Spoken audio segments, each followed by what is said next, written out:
This short video is for Stat 110 Module 1 Part 7 and includes a discussion of the ear infection case study. Okay, let's go ahead and get started then. So for this case study, we're going to investigate ear infection of newborns, and we're going to see if the feeding type has any impact on ear infections. So we're going to consider babies that are breastfed and bottle fed and see if there are advantages in terms of the rate of ear infection between those two types of feedings. So here is a short video that you can watch if you want. It just gives some background information about ear infections and breastfeeding. We also have a pamphlet that I found online. This is from the Department of Health in the state of New York. And I just want to point your attention to something that is mentioned in that pamphlet here, right in the middle of the screen. And that is that breastfeeding appears to lower an infant's risk of ear infections. Okay, so we have a study that's not tied to this pamphlet necessarily, but it is a study that was done on young children and the prolonged presence of fluid in the middle ear is what is being studied here. They had available to them, it was actually 48 young infants that they were going to use in their study. The way that they set up their study is in the following manner. So we have some important or additional details for this case study that we haven't looked at before. So in this study, they used 24 pairs of babies. So again, there's 48 total. And these babies were matched or paired up on a one-to-one basis according to 4 additional variables. And those were age, the sex of the baby, socioeconomic status, and then also was the baby on any types of medications. One member of that pair was breastfed, and the other member of that pair was bottle fed. And what they measured in this small study was the duration in days of fluid in the middle ear. And that was after the first episode of an ear infection. So how many days did that baby have fluid in its middle ear? So the overreaching research question here, or question of interest, is basically, does it matter? Is there a difference in the duration of ear infections between breastfed and bottle-fed babies? Now, as I said above, there were 4 variables that they matched on. So this idea of matching the babies in the study is an important design consideration. So we call these types of things study design issues. Matching the babies before conducting the study is going to allow for better comparisons. So one thing that we know is that the rate of ear infection tends to go down as the baby gets older. So age we know is going to influence the ear infection rate. So we want to adjust for that, or we want to consider for that in this study. And they did that through the matching process. They also tried to match on sex. They also matched on socioeconomic status. Now this probably has to do with how likely are they able to go to a doctor when they need to. So if I have one, say, 6-month-old, suppose he's a little boy, comes from a poor family, they can't really afford to go to the doctor. And let's suppose that baby is going to be breastfed. What I'm going to want to do is try to find a baby just like that that's going to be bottle fed. And I'm going to match on those variables. So I'm going to find another kid that's 6-month-old, it's also a baby boy, and also from a poor family. I'm going to put those two together. One of them is going to be breastfed, one of them is going to be bottle fed. I guess suppose also that they're not on any type of medication. So I've matched those 2 kids up. And then I'm going to do just a comparison between those 2 kids on which one's going to do better. I'll have a description of the data below here that will help explain that. So the response variable here, so a definition, a response variable is the primary outcome or measurement in the analysis. This is sometimes referred to as the dependent variable or the y variable. So here for us, that's just going to be which of those two kids did better. Was it the breastfed kid that did better, or was it the bottle-fed kid that did better? These other variables here, age, sex, socioeconomic status, and medication, are potential confounding variables. So a confounding variable is a variable that cannot be delineated from another variable that you're studying when you're trying to establish a relationship with the response. So here's a comment that I will let you read. Go ahead and hit pause on the video and just read through that. That discusses that further. Okay, so let's look at what actually happened with this data. So we have 24 pairs of babies. Again, they were matched up according to their age, sex, socioeconomic status, and medications. So let us just suppose that this first pair was the example that I mentioned above, which was 6-month-olds, both little boys, both from poor families that can't afford to go to the doctor, and no medications. The breastfed baby had fluid in its middle ear for 20 days. The bottle-fed baby had fluid in its inner ear for 18 days. So in that head-to-head comparison, the bottle-fed baby did better. That's shown over here on the right-hand side. So the row or the individual that's highlighted here is the infant that did better. So let's look at pair number 2.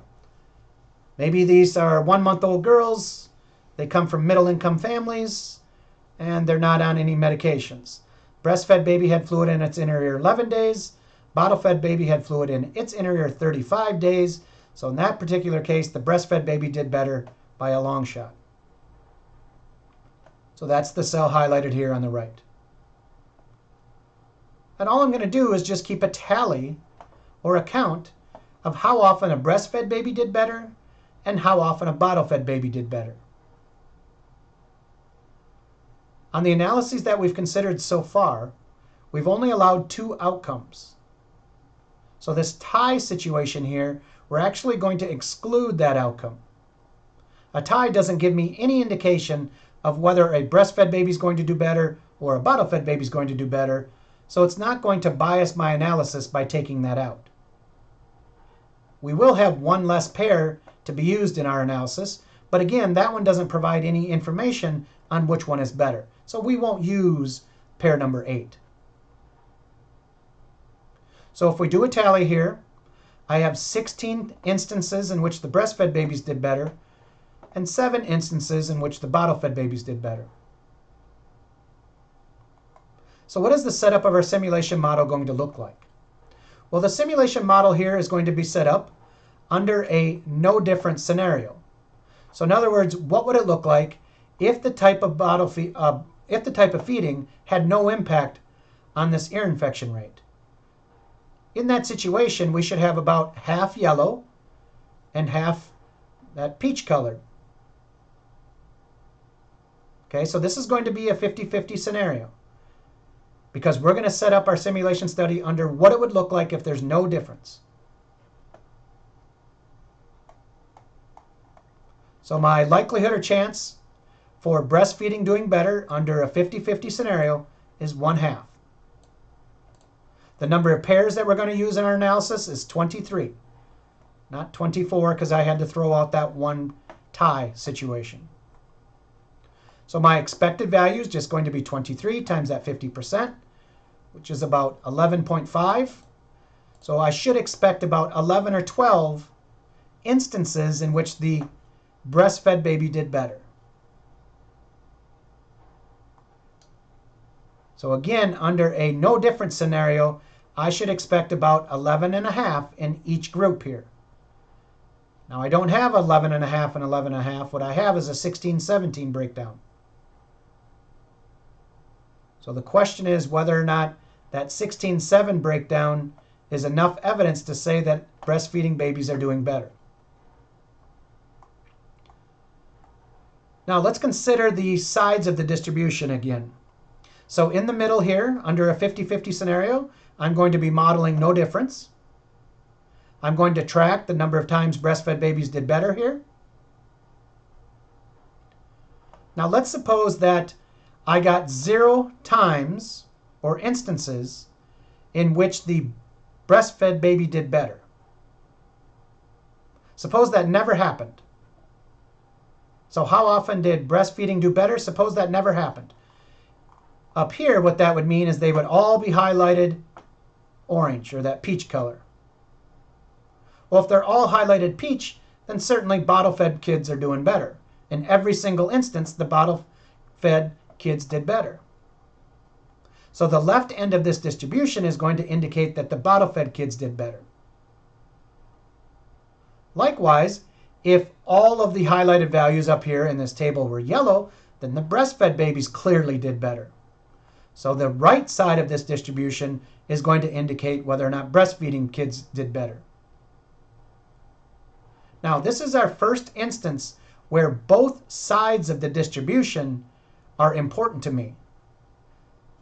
Again, my question of interest was, is there a difference between these two types of feedings? If I end up too low on my number line, I'm going to have a difference. And if I end up too high on my number line, I'm going to have a difference. So this is what we call a two-tailed analysis, because both sides will support my question of interest. Okay, that table there just describes those different quantities. One quick comment.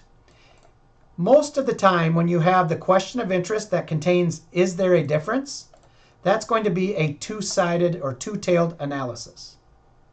So that's kind of a key phrase that you can search for when you're looking on trying to determine whether or not it's two-tailed. Now sometimes that term is missing, and if it is missing, what you have to fall back on is what would it mean if I was too low on this number line, and what would it mean if I'm too high on this number line? Again, in both situations, it would indicate that I have a difference in the type of feeding. Obtaining the reference distribution. So I want to just quickly go over there and show you how to set this one up, because this is going to be a two-tailed. Okay, so let's go over and do that. My success, or the thing that I'm tracking here, is breastfed did better. Kind of hard to see that, but breastfed did better. The failure is going to be bottle-fed did better. This is set up under a no difference scenario, so I'm going to have 50% for breastfed did better and 50% for bottle-fed did better. And again, I have 23 pairs here. I'm going to select count from my drop-down menu. We can get a bunch of statistics or repeated outcomes. I'm going to want to select two-tail now. So again, this is the first time that we've done two-tail here. And then once again, I just kind of guess at values. So let's try 18. So what the app is going to do now for me is try to determine how much of an outlier is 18. So it's going to look at 18, 19, and 20 also. So to what degree is 18 an outlier? It is also going to do the mirror image of 18, and it's going to include 5 and 4 and anything less than that as well. So the app, when I click two-tail, is trying to find what the outlier is going to be on both sides. So I'm going to have a threshold value. Let's quickly go back to the notes there and just talk about that. I'm going to have a threshold value on the left side to determine unlikely, and I'm going to have a threshold value on the right side to determine unlikely. The middle quantities are going to be the likely values. Now when we do that, we're going to again apply the 5% rule, but I need to divide that 5% on both sides. So what I'm really shooting for is about 2.5% on the left side and about 2.5% on the right side. Now the app automatically takes that into consideration for you because it's going to compute the extremeness of the value put in this box for both sides for you. So 18 here and 5 would be its corresponding lower cutoff value. That's too conservative. Let's try 17. So 17 would be my upper cutoff, 6 would be my lower cutoff, and that's about 3.4%. That's pretty close to 5%. It's a little under 5%, but it's pretty close. I think when I go to 16, you can see, and 7 would be its corresponding value on the left side, you can see that it's probably going to be too much. So if I go to 16 and 7, the threshold value, or the proportion of dots that are as extreme or more extreme, again, on both sides, is about 9%. And that's a little bit too high. Again, we want to try to stick to 5% or below. So the app does show me what the corresponding value is on the left side here. So if I use 16, the corresponding value is 7. If I use 17 here, the corresponding value is 6. And what the app is doing is it's figuring out how far away is 16 from the expected. Or here it's 17, excuse me. How far away is 17 from the expected? The expected is 11.5. Now that is 5.5 away. So the distance between my expected up to 17 is 5.5. So it's going to drop 5.5 to determine where the left side is at. So 11.5 minus 5.5 is going to bring me down to 6 here. So when we're determining the threshold on the upper and lower side, we do that with symmetry. We want to keep that same symmetric distance away from the expected. So if I go way up here to 20, for example, way out there, the corresponding value, oops, sorry, not 200, but 20. The corresponding value on the left side is going to be 4. Okay? So I think, what was it, 17 was what I wanted? 6 and 17, I think. All right, let's go back to the notes here. So much of that was discussed here. Looks like this row here is the one that we're going to want to use. So my lower value is a 6 and my upper value is a 17.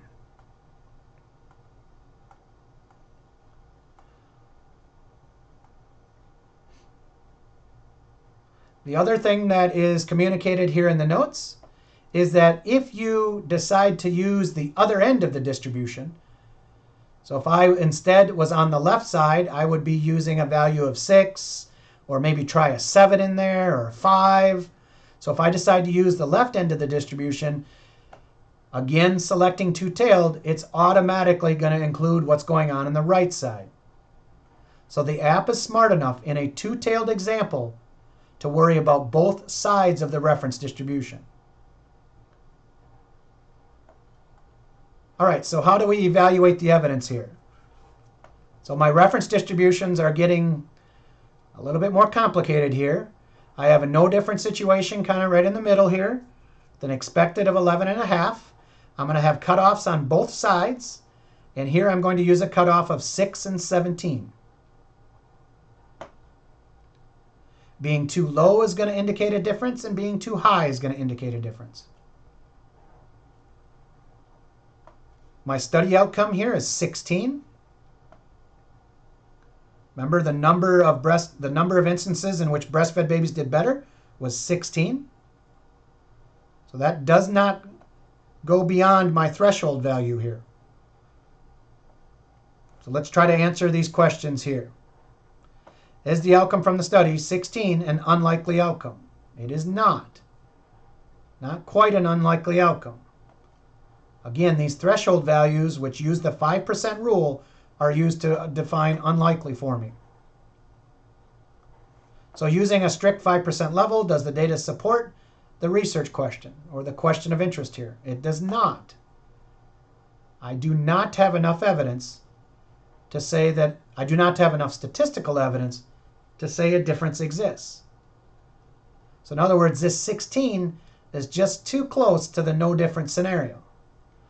This 16 outcome is within the realm of no difference. So I do not have enough evidence to say that there is a difference between the types of feedings. I'll let you answer question 3. So let's go back and question 4, I guess. I'll let you answer that one as well. Let's go back and look at the statement that's made here in that pamphlet. It says breastfeeding, appears to lower an infant's risk of ear infection. Now, they don't say that it does lower an infant's risk, but it appears to lower. And I'm going to agree with that statement. I know my statistical analysis said that there's no indication that one type of feeding is better than the other, but this 16 is right on the edge here of saying that I have a difference. If I was using a 10% outlier rule instead of a 5% outlier rule, I would be able to identify or say that there's a difference. Now, before you think that we can just haphazardly change that outlier rule, I will caution you that everybody uses the 5% outlier rule. Rarely do we change that value. So if you change it to a 10% outlier rule, just so you can say that the breastfeeding babies did better, somebody's going to catch you on that and somebody's going to call you out. We usually stick to that 5% rule. The last question down here is, suppose that the study outcome was at 18 instead. Well, if it was at 18 or 19, then we would definitely have a difference. We'd be able to say that I do have a difference between the types of feedings. Or I'd be able to say that the type of feeding matters in its relationship to the rate of ear infections.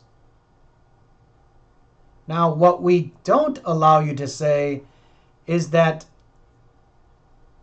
there is a difference and breastfeeding should be used. So if the research question is breastfeeding doing better, then that's a one-sided analysis. And that's not what we have here. We have a two-sided analysis. So as a practicing statistician, one thing that we are not allowed to do is change the question of interest to fit the data that we have. From our perspective, it is important that you identify what your question of interest is before you've collected data. And as a statistician who might analyze that data, we are not allowed to change it. I mean, that's cheating. So their question of interest here is there a difference? So if I ended up with 18 as my study outcome, the decision that we're going to have is that, yes, there is a difference. We don't get to, again, switch it to a one-sided test and switch our conclusion to the breastfeeding kids did better. If you wanted that conclusion, then change your research question or question of interest at the beginning. There's a lot of subtleties here. Oops, sorry about that. There's a lot of subtleties here in this example. We talked about confounding variables. We talked about response variables. We talked about the fact that you are not allowed to change your question of interest after you've looked at data. I mean, as a practicing statistician, that's cheating. It's easy to decide what the data shows after you've looked at the data. That's like betting on a Super Bowl after the Super Bowl is over. They don't allow you to do that.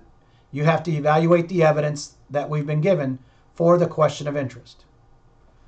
Okay, I think that does it then for Module 1, Part 7, the ear infection example. Thank you.